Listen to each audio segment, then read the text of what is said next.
Welcome in, Hawks fans. Your boy Bryce Lewis back at it again for another Believe in Hawks episode.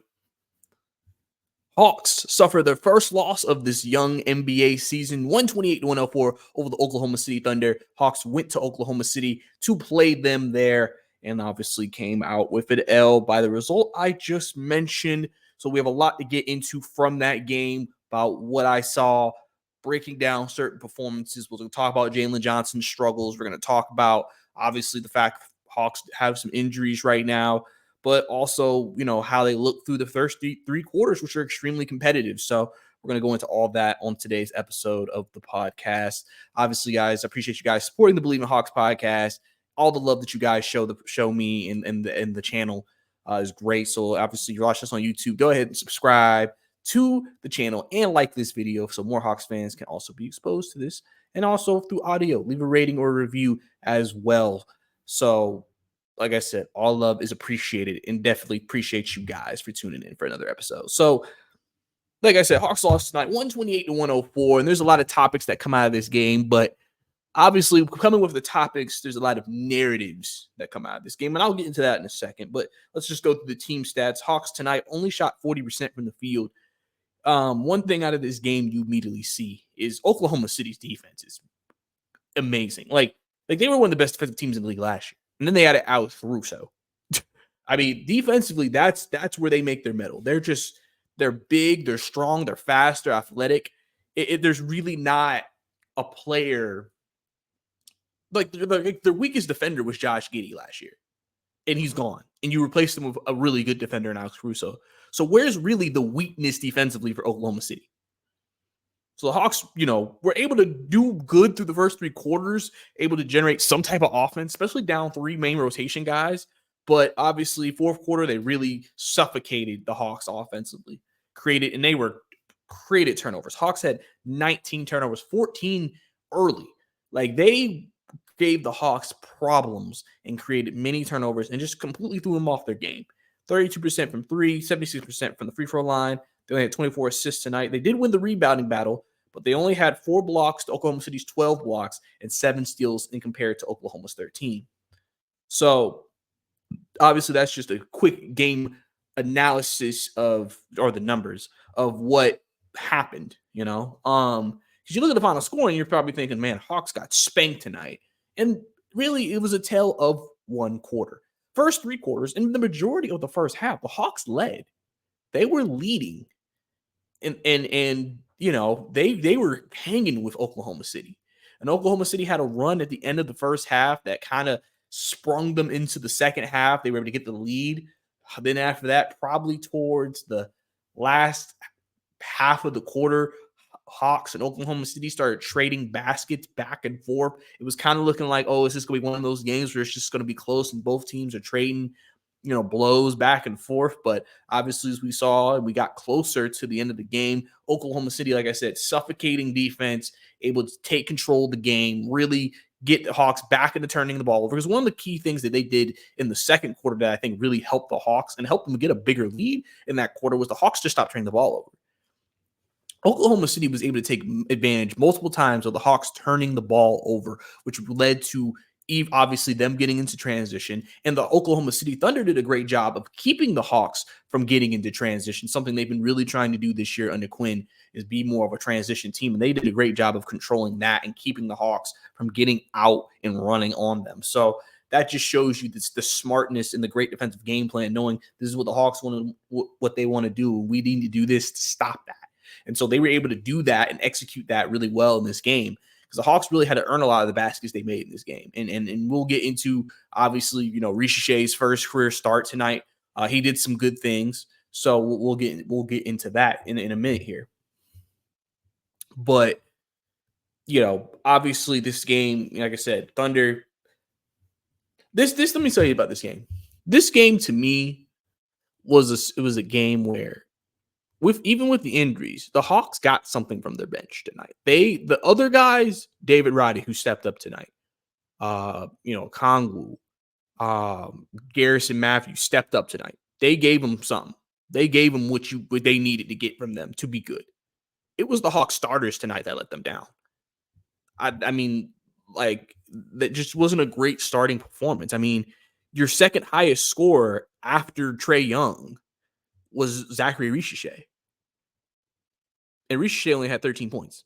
So that tells you the starters offensively were not good, which will, bring me into Jalen Johnson here in a second. But they got what they needed from the bench tonight, but the starters just were not able to maintain that offensively, and that really doomed them, especially going against teams like Oklahoma City and how good they are, and a team that's considered a potential finals contender in Oklahoma City.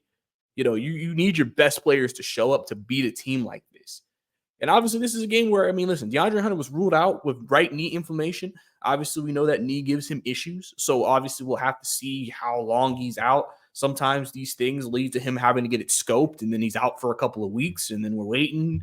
And obviously, but I also think that today's game also still showed to a certain capacity, hey, the Hawks are more equipped to deal with injuries. It's just, if they're kind of, right now, they're kind of slightly piling up.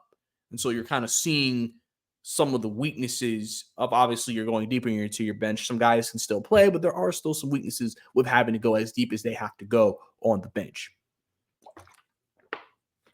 So let's get into the player breakdown. So, let's talk about Jalen. Jalen Johnson tonight had 7 points, 9 rebounds, 2 assists, 3 of 13 from the floor, 1 of 3 from 3. And just wasn't a good game for him. And Jalen's been struggling this year. He's been struggling this year. Hasn't had a good game yet in the regular season. I think a lot of people are asking the question, should we be concerned? Should we be worried? What's going on? What is making Jalen struggle, right? Obviously, you can look at the matchup that he had tonight and say, okay, he's going against a team who's just as big and strong as him. So he obviously has to be able to score the ball differently, right? That could be one thing. You could also look at, is it maybe plays? Should Quinn run more plays for him so he can get himself into rhythm? That's also something. Obviously, one thing I noticed about tonight, and I know Quinn isn't a big mid-range guy, but the thing about Jalen I think teams are doing is they know that Jalen wants to go downhill, right? And so, especially if you watch this game and you saw how Jalen Johnson came off picks when they tried to screen for him, Oklahoma City was kind of giving him space to take a midi. And Jalen can hit a mid-range shot. And I kind of want him. I want him to kind of pull up and take it just to make them honor it. Because the problem is what teams are doing right now, because they know Jalen wants to go to the rim, they're just playing back. They're going under the screen and going back. So that way, if Jalen drives, they're still going to be right in position to guard him. And then especially when you're playing a team like Oklahoma City who has guys just as big and strong as him, now they know physically he's not going to overwhelm me. So it's all about positioning at this point and making him have to shoot over me, which they were able to have a lot of success with. And so, but they definitely allowed it where if Jalen wanted it, he could have took maybe some mid-range shots because that would have been open because they were giving him that. And I know Quinn isn't a big mid-range guy, but there's a reason why the mid-range shot I feel like still has a place in this game because if they're trying to take away you at the 3-point line, try to take away you at the rim, the one thing you got left still potentially is the mid-range. And I kind of would hope, and I don't know, like I said, that's going to change, but I just something I observed watching the game is I would think he could take advantage of that. And I know he can hit that shot because I think that could help him, get good looks at the basket. I feel like every time he drives, he's just going head first into a guy. Jalen's not at that point yet where he's going to get calls like other players do. So they're going to allow teams to be extremely physical with him. And so that in and of itself can make shots harder just because he knows they're playing just as physical. So obviously the Hawks, was it ideal? No. That he had the struggles he had tonight. Some people brought up, is it he's the overthinking, and it could be because, like you said, it's a new role for him. It's different being the third option to being the second, especially when teams know, that you're the second and that you play a certain type of way. And like I said, that could be something more with scheme, but also that's on Jalen figuring out and learning and growing and understanding, you know, okay, what can I do better to get myself going? What is it that I can do? Like even tonight, I feel like there were some shots he passed up tonight because I don't know if there was a confidence issue there or what, but there were some shots he passed up. And I was just like, you should take that shot. Like you gotta be stroke, you gotta stroke it with confidence. Can't be nervous, can't be afraid. You gotta shoot it with pure confidence if you're gonna do it, right? And so for me with Jalen, I've said it.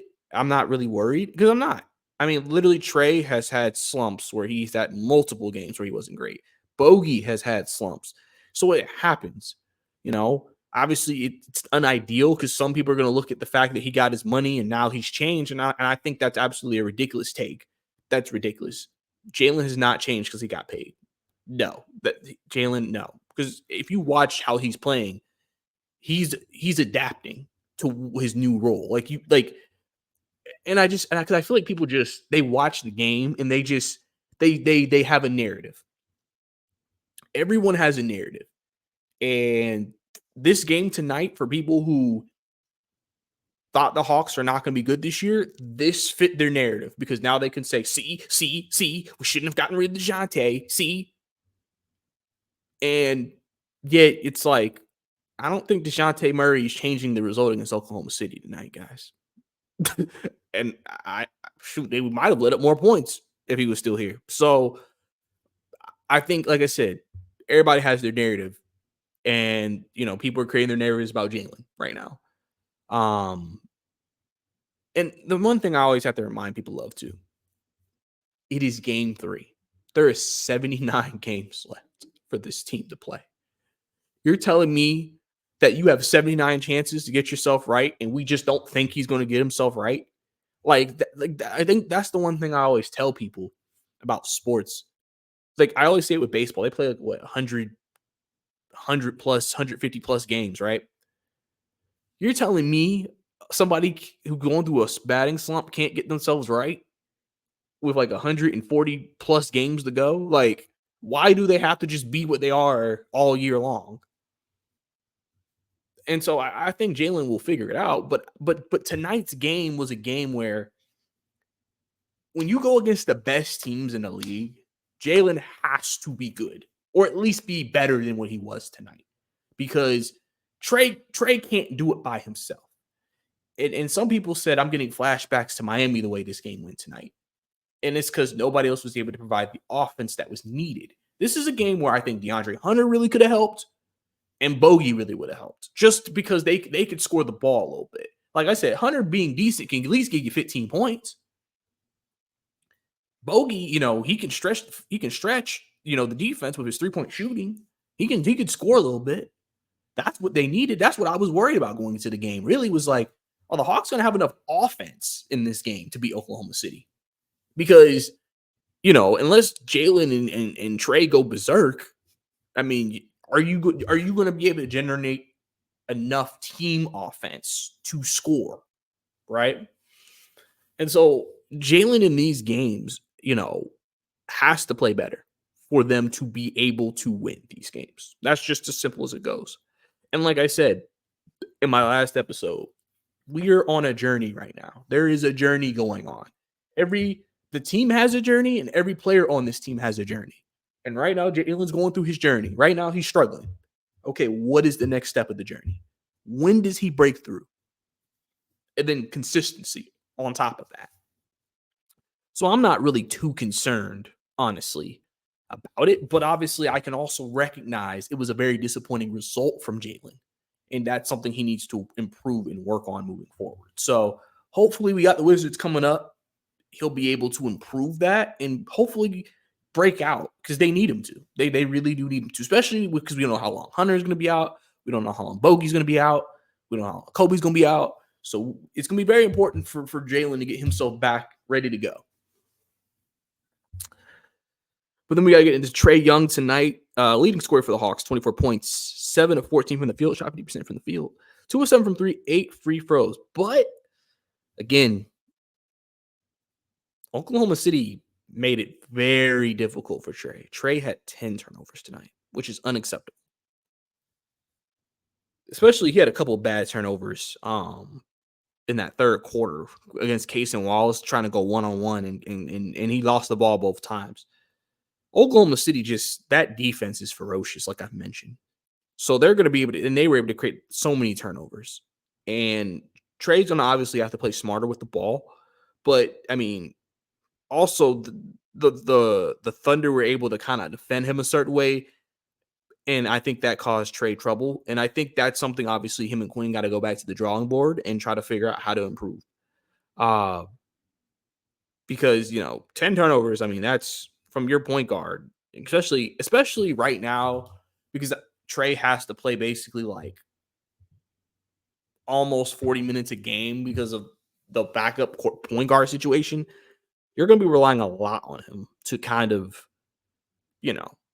carry the ship. I mean, 24-8, you think about that stat line. Oh, that's not bad. But for Trey, I mean, that's lower than his average, which is 30-10.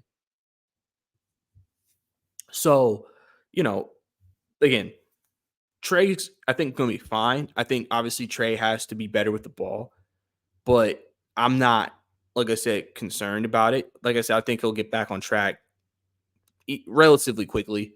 Like I said, just the impact of what they did, how they affected Trey, swarmed Trey, and defended him, and defended the team, which also led to him making the decisions he made. Because they were cutting off all those passing lanes and all those things that Hawks were able to do in the first two games. They were cutting that off, and that's how they were able to create turnovers. And so obviously that's something that the Hawks have to keep in mind next time they play them. Like, okay, they did this to us last time, so how can we adapt? How can we change from that? How can we adjust? And so that way, we're not obviously turning the ball over as much this next time around, especially for Trey and Trey's sake. Dyson had his first really not good offensive game in a year. 7 points, 8 rebounds, 2 assists. Still made some plays and impact defensively, but obviously not as big, obviously, in a game like this. Again, I've said that I expect Dyson to have some bad offensive games. I mean, he's not this polished offensive player. But at the same time, I think he's going to give more than what people think he was going to give offensively. And this was just a game tonight where he wasn't great offensively. It happens. I'm not worried about Dyson Daniels on the offensive end, bro. That's the least of my concern. They know what his main objective here is. The offense is a plus. I always say you get 10 to 12 from Dyson, you're good. Anything more than that is a huge plus. And so not really worried about Dyson Daniels and his performance tonight. Don't think anybody should be worried about Dyson Daniels' performance. So, I think he'll be good to go moving forward. Zachary Risacher had his first career start tonight. 13.6 rebounds, 2 assists, 6 to 12 from the floor. Risacher, man, he kind of Risacher just has a knack of being in the right place at the right time. And I've said this. Putbacks, cutting to the rim. Like, he got a lot of his points off stuff like that. And he was active defensively. Like, he was defending. I mean, he was able to get in there on the boards. He can do so much for the team. Like this is probably the best game he's had out of the 3 games he's played this season. And obviously that you may think that's a coincidence because he's starting. He's playing more minutes. Should be, right? But, the big thing for him right now is that he's not at that point where he's had that offensive game yet. And that's going to come at some point this year where he'll be able to kind of explode offensively. But you can see all of the things he does well. And it's a lot of the little things. It's the little things with Zach that I think helps him out and has helped him just be someone that you would want on the floor. Like, he is a guy who just his versatility to do different things is very, very needed on this team. And I'm sure the Hawks are ecstatic about the fact they got him. I mean, obviously they play the Wizards. And obviously that game, Sar versus Risacher, so that'll be interesting to see. But I mean, tonight, 13, 6, and 2, 50% from the. I mean, he wasn't bad. It's just a matter of getting himself, up, still improving, still getting better, still growing game by game. That's his big thing moving forward. So I'm not really too concerned with Risacher. I think he actually had a good first start. I think people coming out of this game thinking he should still, they think just leave him in the starting lineup. Why you got to put DeAndre Hunter back in there?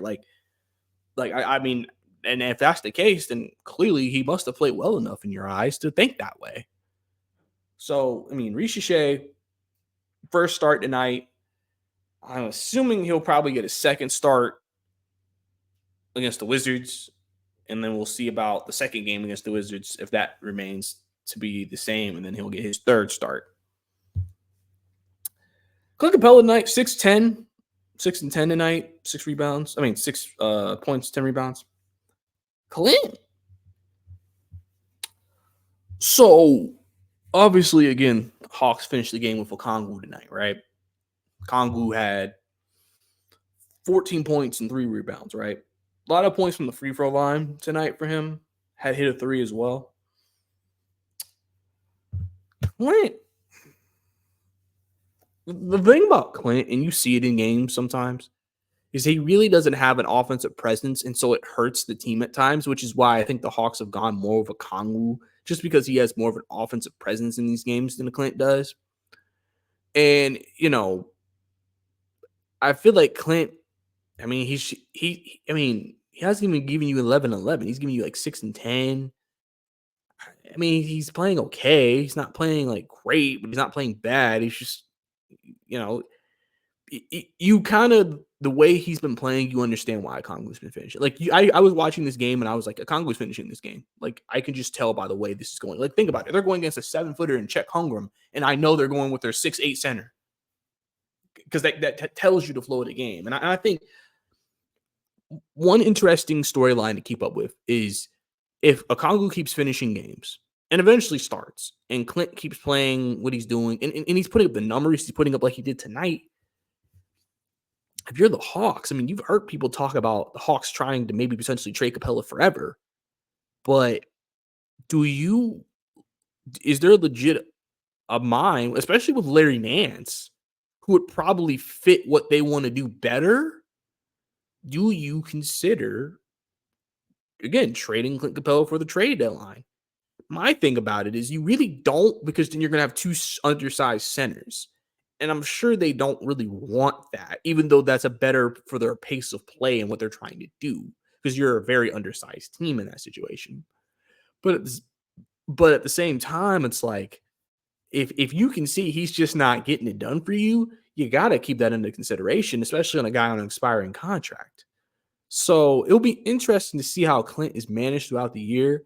Kongu was okay tonight, nothing crazy, but you can see when he's on the floor, the offense is just different.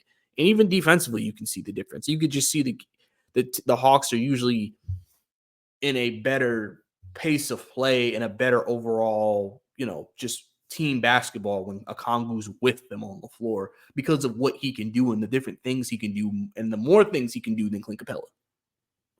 So, something, to think about. Garrison Matthews filled in tonight. Obviously, DeAndre Hunter was out, so Garrison got minutes last game because Bogey was out.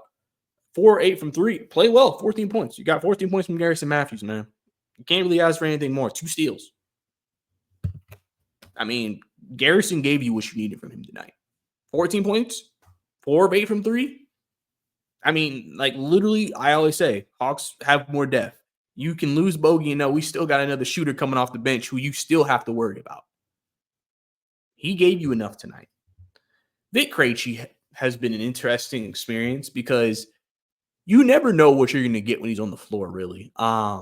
There are times where he plays minutes and it looks good. And there's times where he plays minutes and it doesn't look good. It's an adventure every time he gets on the floor. And I think that in and of itself makes people worry and concerned about the backup point guard position and okay, how long is Kobe going to be out? Because you're not getting a sense of consistency from that position. And I know that makes some people nervous when there's not a sense of consistency from that position.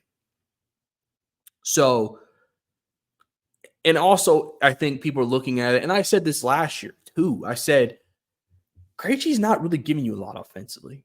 He's giving you sometimes 0-point games last year.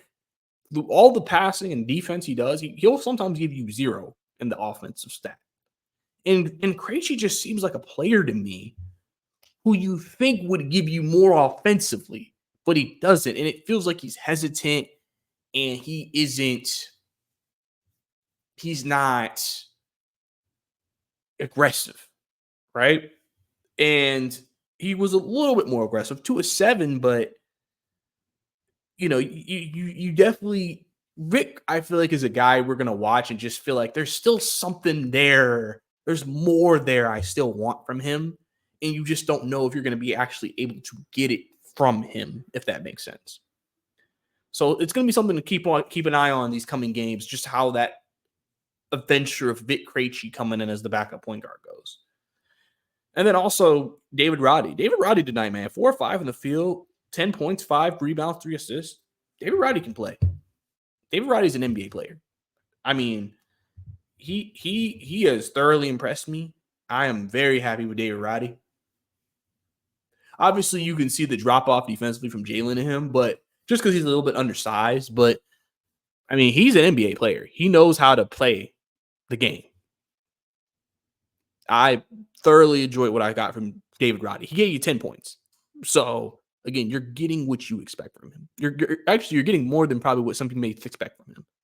People forget Roddy started games. Roddy's played in NBA games, man. Remember when Memphis was completely obliterated with injuries? He was playing during that time. He got valuable minutes, valuable reps. David Roddy, man, he can play. And these types of performances just help Quinn develop confidence in a guy like him, where he's like, if I need something from a guy and we have injuries, I know I can trust David Roddy.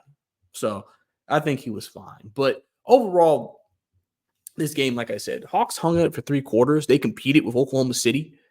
They just, like I said, Oklahoma City just kind of enforced their will in that 4th quarter and took advantage and ran away with the game. So Hawks are going to play them again, and we'll see how that goes in Atlanta. I'm not going to overreact to this. Game 3 of the season, still plenty of time to go. Still plenty of time. And we'll have to see. Hawks are 2-1 on the season. You play Washington 2 back-to-back games. I think they can go 4-1 before they get to the Sacramento game.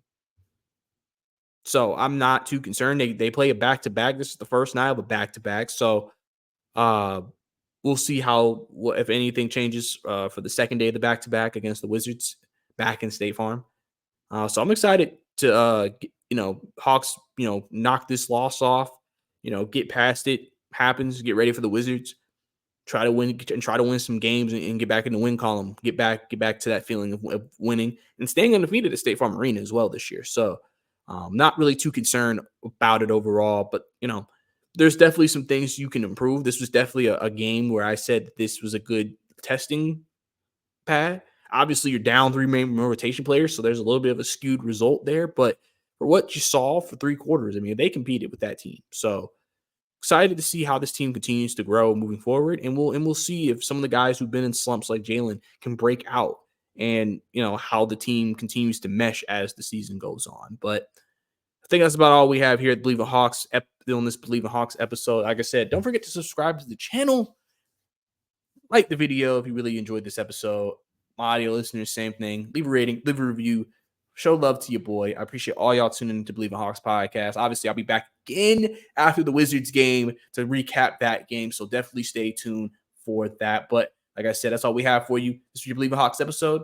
It's your boy, Bryce Lewis.